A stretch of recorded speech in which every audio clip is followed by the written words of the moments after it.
नमस्कार, आप देख रहे हैं वॉइस ऑफ कोटपुतली। केंद्र की भाजपा सरकार द्वारा मनरेगा योजना से महात्मा गांधी का नाम हटाने के विरोध में आज जिला कांग्रेस कमेटी द्वारा कोटपुतली बहरोड जिला अध्यक्ष इंद्राज गुर्जर के नेतृत्व में सरकार के खिलाफ हुंकार भरते हुए नगर परिषद कार्यालय के सामने धरना प्रदर्शन किया। इस दौरान कांग्रेस नेताओं ने महात्मा गांधी की प्रतिमा पर पुष्प अर्पित कर उन्हें श्रद्धांजलि दी और राष्ट्र निर्माण में उनके योगदान को याद किया। इस दौरान जिलाध्यक्ष इंद्राज गुर्जर, पूर्व कैबिनेट मंत्री शकुंतला रावत, मुंडावर विधायक ललित यादव, पूर्व संसदीय सचिव रामस्वरूप कशाना, पूर्व विधायक रामचंद्र रावत, संजय यादव, डॉक्टर आरसी यादव, प्रकाश चंद्र सैनी, मुकेश यादव, रामनिवास यादव, मंजूर रावत सहित अन्य पदाधिकारियों ने भी सरकार के मनरेगा से महात्मा गांधी के नाम हटाने के फैसले का तीव्र विरोध करते हुए इसे नरेगा को कमजोर करने की साजिश करार दिया और भाजपा की केंद्र व राज्य सरकार पर जमकर निशाना साधा। इस दौरान कांग्रेस कार्यकर्ताओं ने पीएम मोदी का पुतला फूंककर अपना विरोध जाहिर किया। जिस प्रकार से महात्मा गांधी जी का नाम हटाने की जो केंद्र सरकार जो बात करती है, हम सब लोग उसका विरोध करते हैं। विरोध दर्ज करने के लिए हम सब लोग यह धरना देंगे।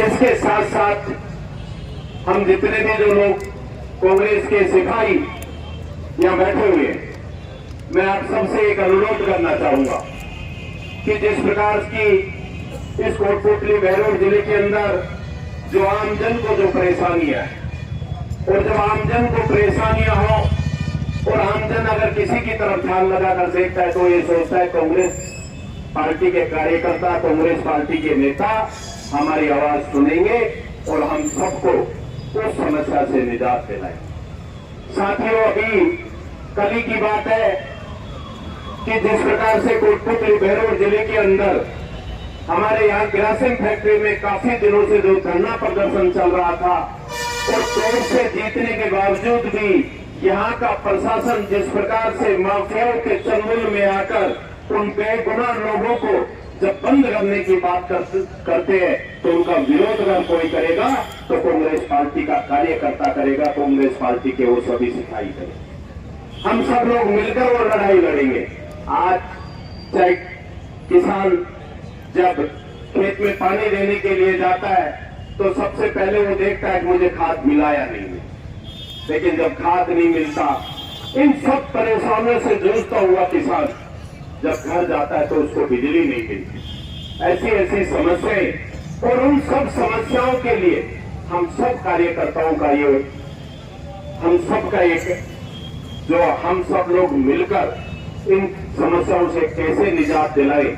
यहाँ का जो प्रशासन, यहाँ के जो लोग बैठे हुए हैं, यहाँ की सरकार गूंगी बहरी नहीं है, यहाँ के प्रशासन के लोग भी गूंगे और बहरे हैं। जब तक हम सब लोग मिलकर इनके आंख कान खोलने का काम नहीं करेंगे, जब तक ये आम जन को परेशान करते हैं। हम सबका दायित्व बनता है, क्योंकि हम विपक्ष में होने के नाते हम सबका दायित्व बनता है कि हम सब लोग मिलकर इनके हकों की लड़ाई लड़ें।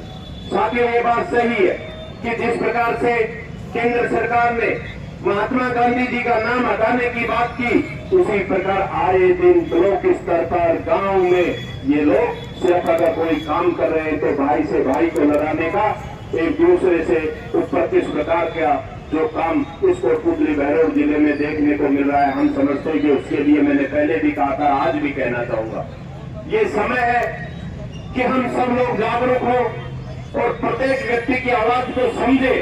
क्योंकि अगर समय के ऊपर हम सब लोग आज सिर्फ जैसे धरना देने आए, उसी प्रकार यहाँ की जो समस्याएं हैं उन समस्याओं का के बारे में नहीं बताएंगे। मैं बताना चाहूंगा, अभी एक दो दिन पहले की बात है कि हमारे यहाँ स्मार्ट मीटर लगाने आए तो अभी हमारे भाई यहाँ बैठे हुए भी है, जब ये कलेक्टर को ज्ञापन देने गए तो कलेक्टर महोदय ने जो कहा, मुझे बाद में पता चला कि कलेक्टर ने कहा कि मैंने कोटपुतली बहरोड जिले से बेकार इंसान कहीं नहीं देखे।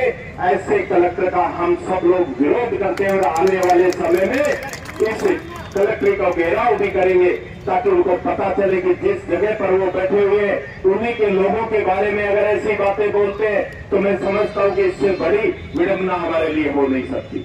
साथियों, हम सब लोग जब भी कोई बात करने के लिए जाते हैं या कोई अपनी मांग जो मनवाने के लिए जाते हैं तो यहाँ पहली बार देखा कि पुलिस प्रशासन आगे खड़ा होता है। चाहे कोई युवा साथी अपनी बात रखने के लिए जाए तो पहले पकड़ने के लिए भागते हैं। मैं तो आज आप लोगों के बीच में इतना जरूर कहना चाहूंगा, क्योंकि आप सब लोग जो कोटपुतली की धरा पर आए, मैं आप सबका स्वागत भी करता हूं, अभिनंदन भी करता हूं, लेकिन कोटपुतली का नागरिक होने के नाते हम सबका ये दायित्व भी बनता है कि कोटपुतली बहरोड जिले की जो दिशा और जो दुर्दशा बनी हुई है उसके बारे में हमें विचार करने की आवश्यकता है। यहाँ का प्रशासन किस प्रकार से बंद आके करके और सिर्फ लोगों को परेशान करने का काम करे, और अगर हम लोगों को फायदा दिलाने का काम नहीं करेंगे तो आने वाले समय में जब भी हम लोग गांव में जाएंगे, वोट कांग्रेस पार्टी को जिताने की बात करेंगे तो किस मुंह से जाकर हम लोग ये बात कर पाएंगे। हम सब लोगों को, प्रत्येक व्यक्ति को ये सोचने और समझने की आवश्यकता है कि आज जो स्थिति यहाँ बनी हुई है, हम सब लोग मिलकर इससे मुकाबला करें और पार्टी को मजबूती प्रदान करें। आज हम सब लोग इकट्ठा हुए हैं एक ऐसे काम को लेकर के, एक ऐसी स्कीम को लेकर के, एक ऐसी योजना को लेकर के कि 2005 के अंदर हिंदुस्तान की सरकार के अंदर इस देश के अंदर गरीब व्यक्ति को रोजगार की गारंटी देने का कानून पास किया। वो केवल कानून नहीं था, वो गरीब आदमी का सम्मान, मान सम्मान और रोजगार की गारंटी का कानून था। उस कानून के अंदर हिंदुस्तान की सरकार के अंदर बदलने काम किया है। साथियों, बदलने काम नहीं किया जा रहा, ये उन सब तमाम योजनाओं को बंद करने काम कर रहे हैं जो गरीब को फायदा देने की योजनाएं हैं। कांग्रेस के शासन में ऐसी महत्वपूर्ण योजनाएं आई जो आज पूरे देश के काम वाले काम कर रही है। साथियों, उस समय के अंदर राइट टू इन्फॉर्मेशन की हमारी सरकार लेकर के आई, राइट टू फूड का बिल हमारी सरकार लेकर के आई, राइट टू एजुकेशन का बिल हमारी सरकार लेकर के आई। कानून किए जो है नरेगा के अंदर रोजगार देने की बात की गारंटी हमारी सरकार लेकर के आई।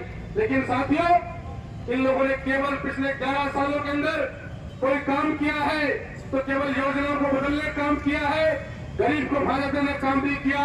हमारी जब सरकार रही तो गरीब को गणेश मान करके हमने काम किया था इस देश के अंदर। चाहे इंदिरा गांधी जी रहे हो, चाहे मनमोहन सिंह जी रहे हो, चाहे हमारे राजीव गांधी जी रहे हो, तमाम नेताओं ने मिलकर इस देश को आगे बढ़ाने का काम किया।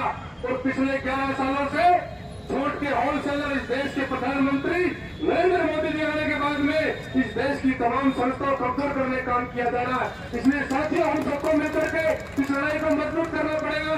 ये लड़ाई केवल लड़ाई की लड़ाई नहीं है, ये लड़ाई इस देश की लाइफ लाइन की लड़ाई है, इस देश के गरीब की लड़ाई है। और गरीब की लड़ाई को लड़ने के लिए हम सब लोग इकट्ठा हुए हैं। साथियों, एक बात कहना चाहता हूँ, जिस प्रकार से इस देश के अंदर 11 सालों के अंदर कानून का राज खत्म करने का काम किया है, जिस प्रकार से 11 सालों के अंदर चाहे जुडिशरी हो और चाहे कानून की व्यवस्था और तमाम चीजों को धराशायी करने का काम किया है। साथ ही आप सब लोग देख रहे हो कि किस प्रकार से अरावली के अंदर भी इन लोगों ने करने काम किया है। एक नया कानून लेकर के आए, सुप्रीम कोर्ट में घर फरोख्त देने का काम किया और अरावली की पहाड़ियों को तोड़ने का षड्यंत्र किया। अपने भारतीय जनता पार्टी के लोगों को फायदा पहुंचाने के लिए उस अरावली का बिल लेकर के आए कि 100 मीटर से कम की जो पहाड़ी होगी उसको खोद करके भारतीय जनता पार्टी के लोग बेच देंगे। ये मैं आपको कहना चाहता हूँ। इसलिए साथियों, ये तमाम लड़ाई को हमें लड़ना पड़ेगा। तो आज पूरा देश देख रहा है, कांग्रेस के कार्यकर्ताओं की तरफ, कांग्रेस के नेताओं की तरफ देख रहा है। इस देश के अंदर जो गलतियां हुई, गलती नहीं हुई, इस देश के अंदर ईवीएम मारा नहीं बना करके इस देश के अंदर शासन में आए लोग जिस प्रकार से वोट चोरी करके शासन में आए हैं, देश देख रहा है कि आज देश के अंदर गलत हो रहा है। तो आम आदमी, गरीब आदमी की बात कौन सुनेगा? कांग्रेस की बात को कौन कांग्रेस कार्यकर्ता सुनने काम करेगा? कांग्रेस के नेताओं को सुनने काम करेगा। इसलिए साथियों, आज जो मामला हम लोग लेकर के आए हैं, पूरे देशव्यापी ये धरना हुआ है, इस धरने को लेकर के आने वाले वक्त में इसका जवाब पत्र से देने काम करेंगे और इस योजना का जो लाभ गरीब को मिलना चाहिए उन सब लाभ को दिलवाने का हम लोग प्रयास करेंगे। गांव का ढाई का आदमी देख रहा है कि कैसा शासन है। नवरंजन की सरकार क्या करने जा रही है? एक सोच थी सम्माननीय पूर्व स्वर्गीय प्रधानमंत्री मनमोहन जी की कि मेरे देश का नागरिक, महिला, पुरुष, युवा अपने गांव और अपनी ढाणी से बाहर उसे रोजी रोटी के लिए पलायन नहीं करना पड़े। गांव छोड़कर बहुत दूर पड़े। तो मेरे पूरे देश में मेरे गांव का आदमी, ढाणी का आदमी, मगरे का आदमी वो वहीं रहे और वहीं पर उसे रोजी रोटी का रोजगार मिले। ये तो सोच थी देश के प्रधानमंत्री मनमोहन सिंह जी की और कांग्रेस पार्टी की सोच थी कि कंपनियां जिस तरह से उनका अत्याचार करती थी, उन पर मनमाने तरीके से उनको मजदूरी नहीं देती थी, यूनियन नहीं बनने देती थी फैक्ट्रियां, तो उस पर रोक लग सके और मेरे देश के हर युवक को रोजगार मिले। वो ये नहीं कहे कि मैं बेरोजगार हूं। कोरोना काल में किस तरह से देश थम सा गया था, लेकिन नरेगा तभी भी चल गया। और कैसा बनाया कानून की आप सोचिए कि एक गांव का आदमी झील में, ढाणियों में मोबाइल काम ही नहीं करता, वहां पर नेटवर्क ही नहीं है। ऐसा हर स्टेट में है। वहां पर उसको फेस रीडिंग देनी होगी, अंगूठे का निशान देना होगा। अरे एक 200-300 रुपए के एक मजदूर से आप ये निशानी मांग रहे हो? क्यों नहीं मानते हो? अरबपति, करोड़पति, उद्योगपतियों से जो हजारों करोड़ रुपए खाकर बैठ गए, क्यों नहीं लेते उनसे? क्या गांव के आदमी पे ये लागू कर रहे हैं सारे कानून? और फिर भी मंशा देखिए कि पैसा भी 40% राज्य सरकार देगी और फिर राज्य सरकार का पैसा जमा करा लेते हैं। मैं एक और बड़ी बात बताती हूँ कि पहले कांग्रेस के शासन में जो भी योजना चलती थी उसका पहले पैसा भारत सरकार का आता था राज्यों में, और अब हमारे राज्य का पैसा सालों से जमा करवा लेते हैं और उसके बाद कई सालों बाद हजारों करोड़ का जब उसका ब्याज इकट्ठा हो जाता है तब हम स्टेट को देते हैं। जब से बीजेपी की सरकार बन गई, नरेगा का पैसा नहीं आ रहा, पेंशन नहीं आ रही, छात्रवृत्ति नहीं आ रही, आवास योजना नहीं आ रहा, हमारा पैसा ही नहीं आ रहा। सारी चीज पर रोक लगा दी। दे रहे तो किसको दे रहे? बड़े बड़े उद्योगपतियों को मुनाफा देने के लिए हजारों करोड़ का कर्जा भी माफ कर रहे, उनकी कंपनियों को लोन भी दे रहे, पैसा भी दे रहे। हमारा एक किसान लोन खा जाए तो उसके कुर्की आ जाती है, उनके कुर्की नहीं करते कंपनियों पे। ये बीजेपी की सरकार का काम है। आज ये धरने के बारे में सभी वक्ताओं ने मेरे से पहले आप सब लोगों को बताया कि एक वो समय था, एक वो सरकार थी जो देश के अंतिम छोर के व्यक्ति के बारे में सोचती थी। 2004 से 2014 तक हमारे कांग्रेस की जो केंद्र में सरकार थी, आदरणीय मनमोहन सिंह जी देश के प्रधानमंत्री थे, आदरणीय श्रीमती सोनिया गांधी जी यूपीए की चेयरपर्सन थी। उन सब लोगों की एक सोच थी कि गांव में धीरे धीरे रोजगार की समस्या हो गई, लोग पलायन करने लगे, गांव खाली होने लगे। कि गांव में पलायन कैसे रुके, उसके लिए रोजगार की व्यवस्था गांव में हो, तभी पलायन रुक सकता है। और उसी को लेकर के कानून बनाया, राष्ट्रीय ग्रामीण रोजगार गारंटी योजना, और जिसमें नाम दिया हमारे देश के राष्ट्रपिता महात्मा गांधी जी। आज गांव में बच्चे बच्चे की जबान पे नरेगा का नाम है। मनरेगा, अनपढ़ से अनपढ़ व्यक्ति को पूछ लो, बता देगा इसके बारे में। और उसका परिवर्तन भी नजर आया गांव में। जिन गांव में पानी खत्म हो गया, जहां रोजगार के संसाधन नहीं है, खेती बाड़ी पे जो काश्तकार डिपेंड है वो खेती भी खत्म हो गई, लेकिन उसके बावजूद भी गांव में पलायन नहीं हुआ। गांव का व्यक्ति गांव में रहा, गांव का मजदूर गांव में रहा। सबको गारंटी दी इस बात की कि आप रोजगार मांगोगे तो हम आपको रोजगार देंगे ही देंगे। कई लोग कहते थे कि साहब नरेगा ऐसी स्कीम है बिना काम किए पैसा मिलता है।